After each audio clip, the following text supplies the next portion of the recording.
Okay, so we're diving into habits today. Big topic, right? Huge, yeah. It really is. And we're using James Clear's Atomic Habits as kind of our springboard. A lot of folks have recommended this one, so I'm excited to dig in and see what makes it tick. Yeah, and I think what's really cool about Atomic Habits is that it's not just about setting goals or some vague ideas about self-improvement. Right. It really gets into those nitty-gritty practical strategies for actually building good habits and breaking those bad ones that we all have. It's about the how, right? Yeah, the how and the why. Yeah. Like, why do our habits work the way they do? And how can we use that understanding to actually make lasting changes in our lives? So our mission today, I guess you could say, is to kind of distill those core principles, those most potent nuggets of wisdom from Atomic Habits, and give our listeners some takeaways that they can actually put into practice right away. Absolutely. Let's make this actionable. No more just reading and forgetting, right? Right. Okay. So one of the big ideas that Clear talks about right off the bat is this idea that you do not rise to the level of your goals. You fall to the level of your systems. What do you make of that? It's such a powerful statement because it really flips the script on how we often think about achievement. Yeah. We tend to get caught up in those big, audacious goals, which is great for setting a direction. Sure. But without solid systems in place, those daily habits and routines, those goals are just, kind of wishful thinking. It's like having a destination on a map, but no car to get you there. Exactly. The systems are the vehicle that actually drives us toward our goals. And he uses this really compelling analogy of habits being the compound interest of self-improvement. Oh, I love that analogy. Yeah. Yeah. So just like in finance, those small, consistent gains over time can really snowball into something much bigger down the road. And it really highlights the power of consistency. Right. We often overestimate what we can achieve in the short term, like those New Year's resolutions that fizzle out. Right. But we seriously underestimate what we can accomplish over the long haul with those small daily improvements. So it's those tiny 1% better decisions each day that can really add up. Exactly. It's like, imagine someone learning a new language. Yeah. They might not see dramatic progress overnight, Right. but if they consistently practice, even for a few minutes each day, over time, they'll become fluent. It's the same with any habit. Now, one of the things that really intrigued me in Atomic Habits was this idea of identity-based habits. It's not just about wanting to achieve something like, I want to lose weight or I want to write a book. Right. It's about becoming a certain type of person. It's a deeper level of change. It's about shifting your self-image. Right. So instead of focusing on, I want to write a book, it's about, I am a writer. Becoming that writer. Exactly. And when you start to identify as that person, the actions that align with that identity become more natural. It's almost like the actions follow from the identity. They do. Yeah. Because when you see yourself as a writer, you're more likely to write consistently. Right. If you see yourself as a healthy person, those healthy choices become easier. And Clear breaks down this idea of behavior change into these 3 layers. Okay. Yeah. So we've got the outcome, which is like what you get, right? Like losing the weight, publishing the book. Yeah. Then we have the process, which is those actions you take, those habits you build. Like exercising regularly, writing every day. And then the deepest level is the identity, those beliefs you hold about yourself. It's a foundation, really. And Clear argues that lasting change has to start at that identity level. So you're saying that if you can shift who you believe you are, the actions and the results will follow naturally. Precisely. It's like, if you're trying to force yourself to eat healthy just to lose weight, it's going to be an uphill battle if you still see yourself as someone who loves junk food. Right. But if you start to identify as someone who prioritizes health and well-being, making those healthy choices becomes a reflection of who you are, not just a means to an end. It's a more sustainable approach, right? Absolutely. It's not about forcing yourself to do something you don't enjoy. Right. It's about becoming the kind of person who naturally does those things because they align with your values and your beliefs about yourself. Now, I'm curious, what if someone's desired identity feels like, a million miles away from where they are now? That's a great point.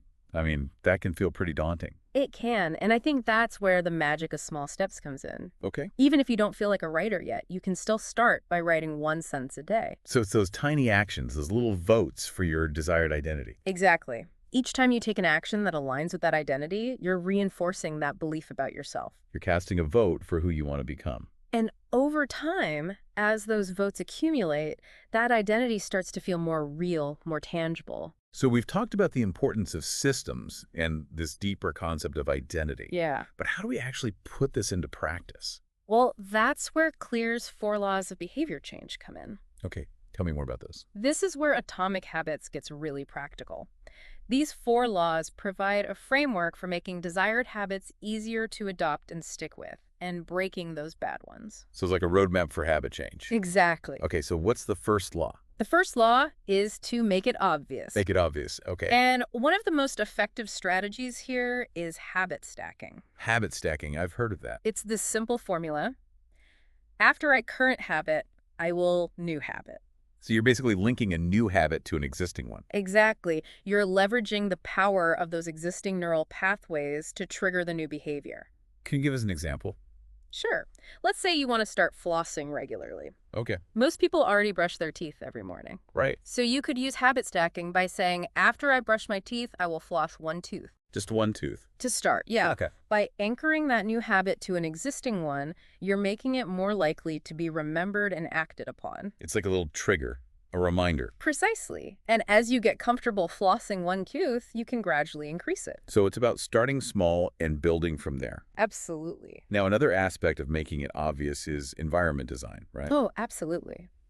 Our environment plays a huge role in shaping our behavior, often unconsciously. So it's about being intentional with our surroundings. Exactly. If you want to drink more water, keep a water bottle visible on your desk. Okay. If you want to read more, leave a book on your bedside table. It's about making the desired action the easiest, most obvious choice. So you're basically designing your environment for success. Exactly. Remove those cues for bad habits and makes those good habit cues super salient. All right. What's the second law? The second law is to make it attractive. Okay. Make it attractive. So we're tapping into the pleasure principle here. Exactly. We're more likely to stick with habits that we enjoy, right? Right. So how do we make those good habits more appealing, especially when they might not be inherently fun? Yeah, that's the challenge. Well, one strategy is temptation bundling. Temptation bundling. What's that? It's basically pairing a habit you want to do with a habit you need to do. Okay. For example, you might only allow yourself to watch your favorite TV show while you're on the treadmill. So you're linking something enjoyable with something less appealing. Exactly. You're making that less desirable habit more attractive by associating it with something you already look forward to. That's clever. And you mentioned earlier how our social environment can influence our identity. Right. Does it also play a role in how attractive certain habits seem? Absolutely. We're social creatures, and we tend to gravitate towards behaviors that are accepted and valued by our peers. So if you surround yourself with people who prioritize healthy habits, you're more likely to adopt those habits yourself. Precisely. It becomes the norm, the expected behavior, and it can be incredibly motivating to be part of a community that supports your goals. Okay, what's the third law? The third law is to make it easy. Make it easy. That sounds good. It's all about reducing the friction associated with those good habits. So make it as effortless as possible. Exactly. The less mental or physical effort required to initiate a habit, the more likely we are to stick with it. So what are some ways to make those good habits easier? Well, Clear talks about the importance of preparing your environment in advance. Okay, like we were talking about earlier. Right. So if you want to work out in the morning, lay out your clothes the night before. So you're removing that barrier. Exactly. Or if you want to cook more healthy meals, chop up some veggies on the weekend so they're ready to go during the week. So you're making it easier to make those good choices in the moment. Exactly. And another really powerful strategy is the 2-minute rule. The 2-minute rule. I love that one. Can you explain it? It's super simple. The idea is to scale down any new habit you want to form to an action that takes less than 2 minutes to complete. So if you want to start meditating, you might just sit still for 30 seconds. Exactly. Or if you want to read more, you might just read 1 page. The key is to make that initial step so small that it's almost impossible not to do it. Precisely. It's about overcoming that initial inertia, that resistance to starting. And once you've started, even for just 2 minutes, you're much more likely to continue. Exactly. It's like getting the ball rolling. It creates momentum. Okay, what's the fourth and final law? The fourth law is to make it satisfying. Make it satisfying. That's important. We want to enjoy those good habits, right? Absolutely. And we're more likely to repeat behaviors that make us feel good. So how do we make those good habits more satisfying? Well, one way is to track our progress visually. Okay. Like marking an X on a calendar each day, you complete the habit. I do that. I love that. It's so satisfying, right? It is. It's like a visual representation of your commitment. Exactly. And it also taps into our natural aversion to loss. How so? Well, once you have a string of X's on your calendar, you don't want to break that chain. It's like a visual streak you want to keep going. Precisely. And Clear also talks about the importance of immediate rewards. Okay. While the long-term benefits of good habits are ultimately what we're striving for, it's those immediate rewards that really reinforce the behavior in the short term. So you might give yourself a small reward after completing a task. Exactly, like listening to your favorite song, taking a short break, or indulging in a healthy treat. So you're associating those good habits with positive feelings. Exactly. Now, we've talked a lot about building good habits. Yeah. But what about those bad habits we're all trying to break? Ah, yes. The dark side of habit formation. What does Clear have to say about that? Well, he offers a really insightful strategy for tackling bad habits. Invert the four laws. Invert the four laws. So do the opposite of what we've been talking about. Exactly. If the four laws make good habits stick, then their inverse can help us unstick those bad habits. Okay, I'm intrigued. Walk me through it.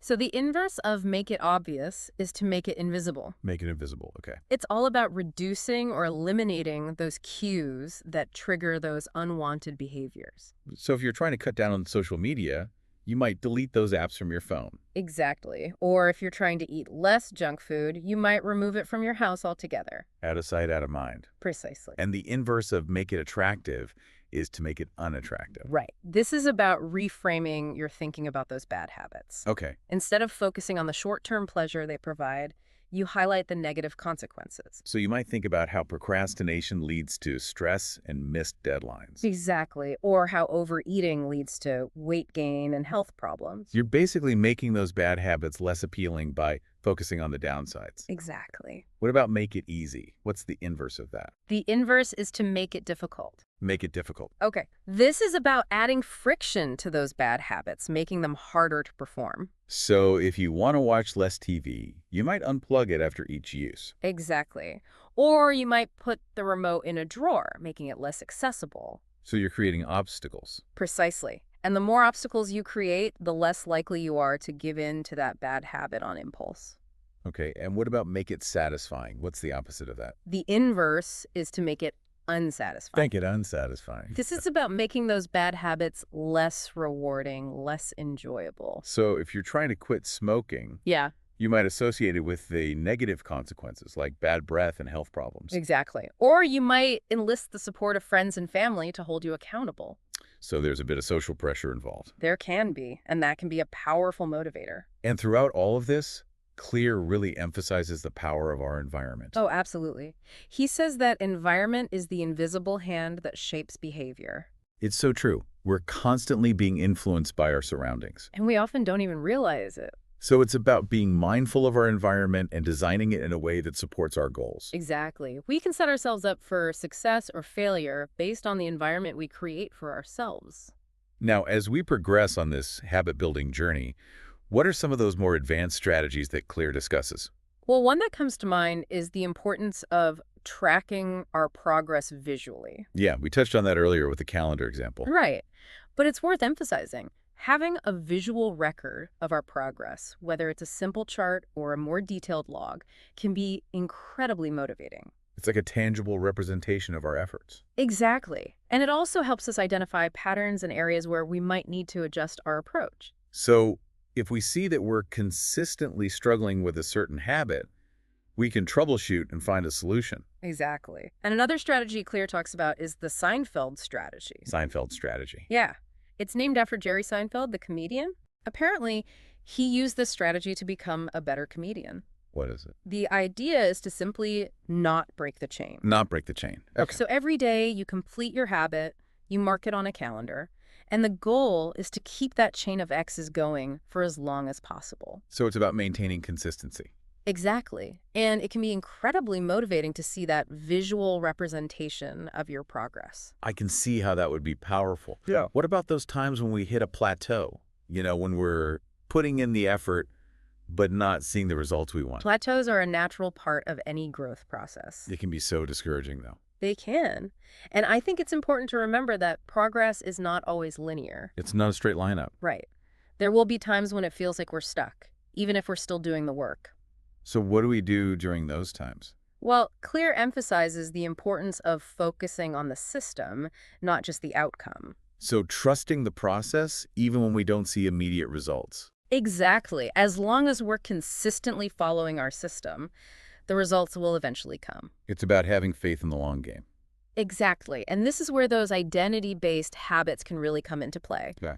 Because if you're truly committed to becoming a certain type of person, those plateaus become less discouraging. Because you're not just chasing a result. Right. You're building an identity. And that identity is something that transcends those temporary setbacks. Precisely. And every small action you take, every habit you build, is a vote for that identity. So to sum it all up, Atomic Habits provides a really comprehensive framework for understanding and changing our habits. It's not just a self-help book. It's a practical guide to behavior change. Right. It's grounded in science and research, but it's also incredibly actionable. And the core message is that big changes don't happen overnight. It's those small, incremental improvements that add up over time. It's the power of Atomic Habits. And it's about aligning those habits with our desired identity. Who do we want to become? It's a powerful question to ask ourselves. And with the strategies outlined in Atomic Habits, we have the tools to answer that question through our actions, day by day, habit by habit. I think that's a great place to leave it. Thanks for diving into this with me. My pleasure. Always a fascinating topic to explore. And for our listeners, if this deep dive sparked your interest, I highly encourage you to check out the full book. There's so much more to discover. Absolutely. Atomic Habits is a treasure trove of insights and strategies for anyone looking to make lasting, positive changes in their life. And as we wrap up, I'll leave you with one final thought. What is one small habit you can start building today? One small vote you can cast for the person you want to become. It can be anything, just one small step in the right direction. Because those small steps, compounded over time, can lead to extraordinary results. Absolutely. That's the magic of Atomic Habits. Like and subscribe.